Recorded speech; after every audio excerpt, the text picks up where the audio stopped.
Olá, seja bem-vindo ao resumo da semana da Buildings. Eu sou Jean Santos, hoje é dia 19 de março e eu vou trazer para você as principais notícias do mercado imobiliário corporativo. Lembrando que você pode acompanhar o nosso resumo no YouTube, nas principais plataformas de streaming e também no portal da revista Buildings. Então vamos para a nossa primeira notícia que foi publicada no Valor Invest. Segmento imobiliário tem usado o IPCA para reajustar contratos de aluguéis. O pesadelo da pandemia volta a assustar o mercado de fundos imobiliários, com o fechamento de shoppings, lojas e o adiamento da volta aos escritórios. Mas além das incertezas ligadas à segunda onda da crise de saúde, outro fantasma assombra o mercado de locação corporativa. Desde o ano passado, o indicador mais usado para reajustar contratos de aluguéis tem rondado patamares perto de 30% ao ano. Para o sócio fundador da ED, André Freitas, o nível do referencial associado a uma crise como pano de fundo tem levado o mercado a se ajustar.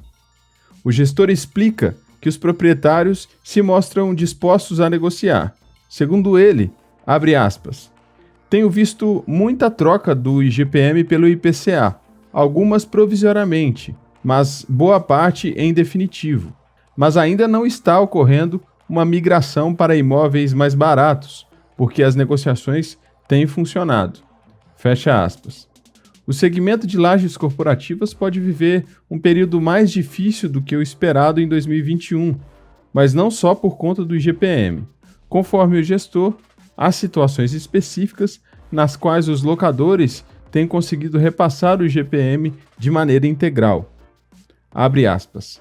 São os casos de contratos firmados logo após a recessão, entre 2015 e 2017, quando o mercado estava deprimido e os proprietários tiveram de oferecer descontos e carências que atingiam 18 meses em alguns casos. Fecha aspas.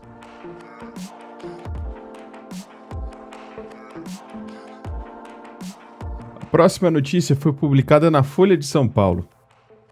Copom surpreende e eleva a Selic a 2,75% na primeira alta em 6 anos.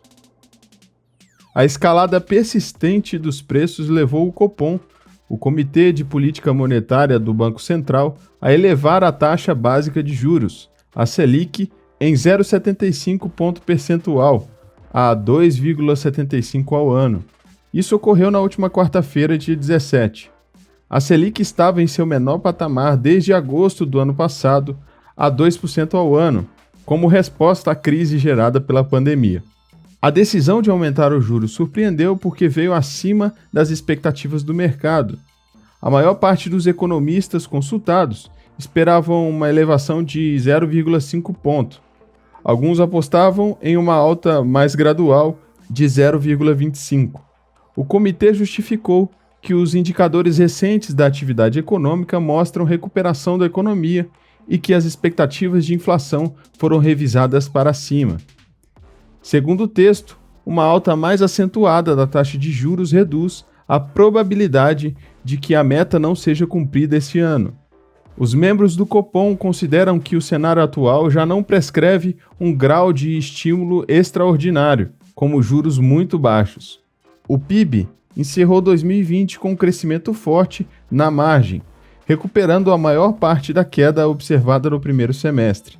E as expectativas de inflação passaram a se situar acima da meta no horizonte relevante de política monetária, pontua o comunicado da decisão.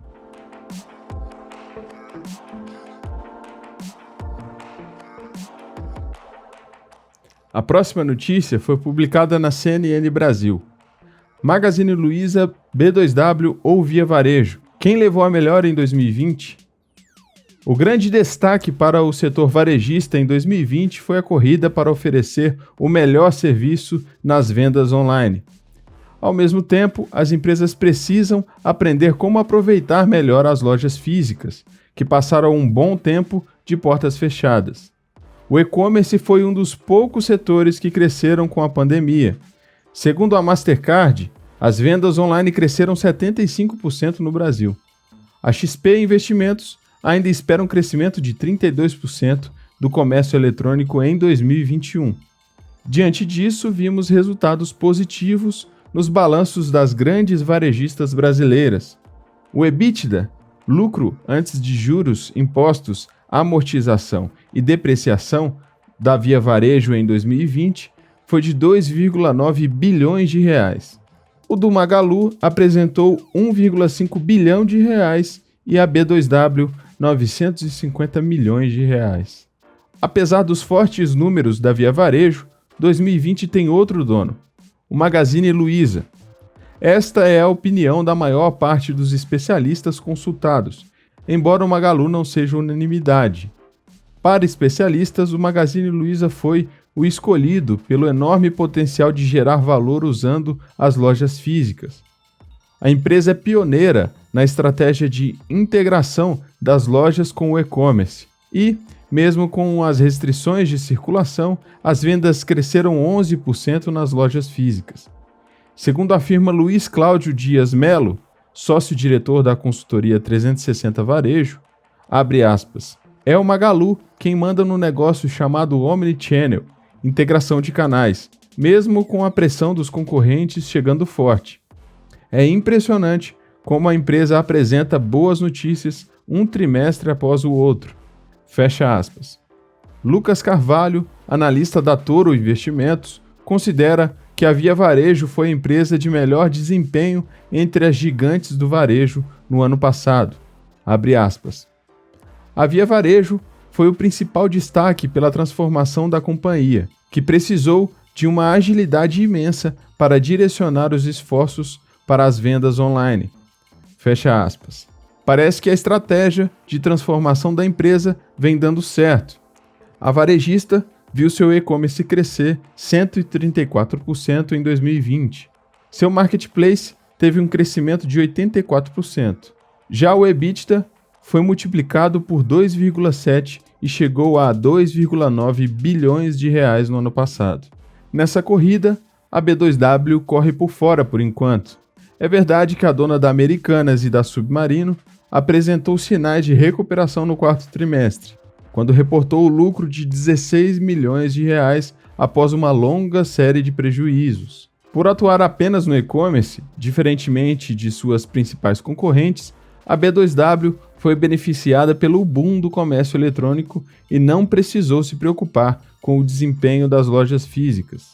Segundo Luiz Cláudio Dias Melo, sócio-diretor da consultoria 360 Varejo, abre aspas, a B2W e a Via Varejo estão criando uma forte pressão no Magazine Luiza. A briga parece ter finalmente esquentado. Fecha aspas.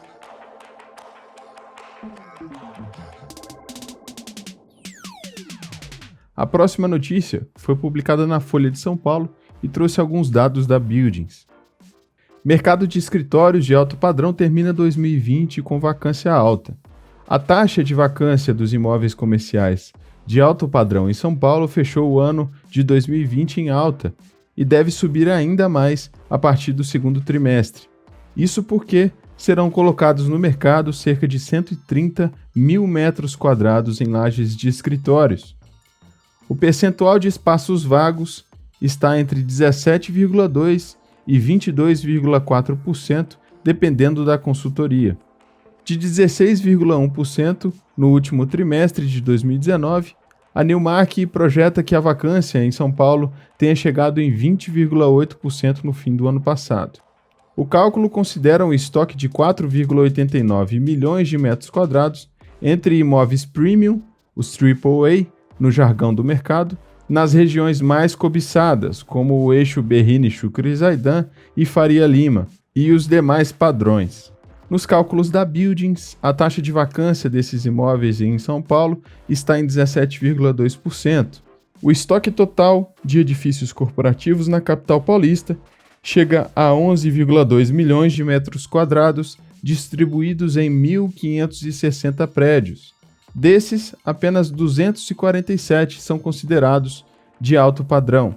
Para a JLL, a taxa de vacância ficou em 22,4%. A adoção do home office e a crise econômica decorrente da pandemia foram fatores de pressão sobre o índice de espaços vagos, mas não os únicos. A oferta também cresceu em 2020, ao mesmo tempo em que as empresas entregavam espaços ou desaceleravam contratações. Em seu relatório, a JLL diz que, apesar do saldo negativo, regiões como Faria Lima, Paulista e Chácara Santo Antônio terminaram o ano com ganho em área ocupada. A Buildings também destaca a região da Faria Lima como uma das que tiveram aumento na absorção líquida em 2020. De 1.257.000 metros quadrados ocupados no primeiro trimestre, em todos os padrões, a região fechou o ano com 1.273.000 metros quadrados. No mercado de imóveis comerciais, Berrini, Faria Lima e Vila Olímpia são chamadas de regiões primárias premium. Nessas áreas, apesar das devoluções terem crescido no ano passado, a oferta de prédios de alto padrão, os AAA, ainda é considerada baixa. Deve subir a partir das entregas previstas ainda para esse semestre.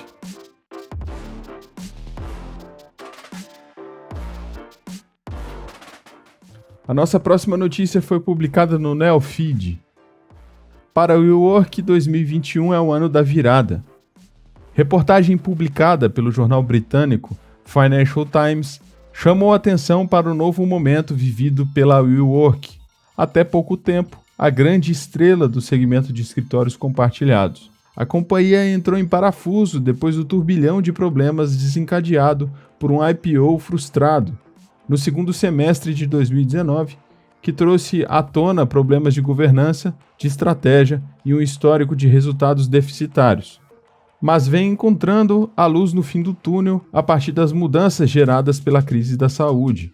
De acordo com a afirmação de Lucas Mendes, diretor-geral da WeWork no Brasil, abre aspas, esse modelo de trabalho híbrido que a gente vinha propondo há muito tempo ganhou uma stream. Está muito claro que você não precisa gastar 2 horas no trânsito, mas as pessoas querem, em algum momento, ter um escritório. Fecha aspas.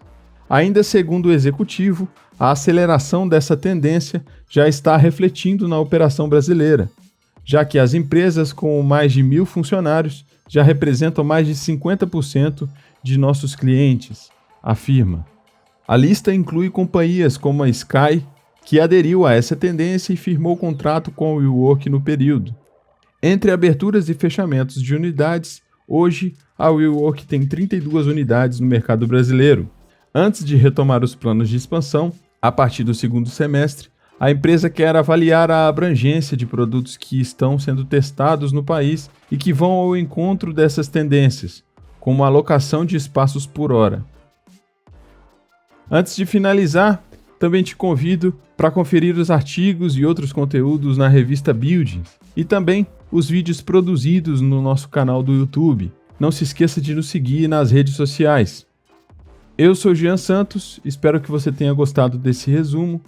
Te desejo um excelente final de semana e nos vemos na próxima sexta-feira. Um abraço e até lá!